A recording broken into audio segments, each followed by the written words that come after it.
Alright, so here's the control box. VFD, braking resistor, breaker, all that stuff.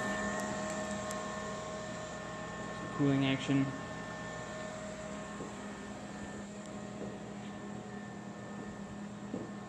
Funny enough, the VFD actually has a analog output you can program to the current load, so we have a snazzy spindle load meter.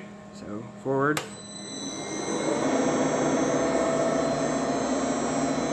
This is wrong because I took the whole head apart.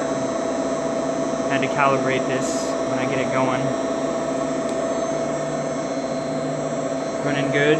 About a 1.5 second acceleration time, not bad. 1 second deceleration time with the braking resistor, so it's actually kind of nice not having to use the manual brake for a lot of stuff except breaking loose a collet.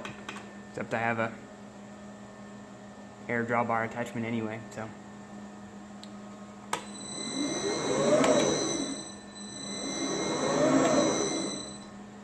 Yeah. Getting close.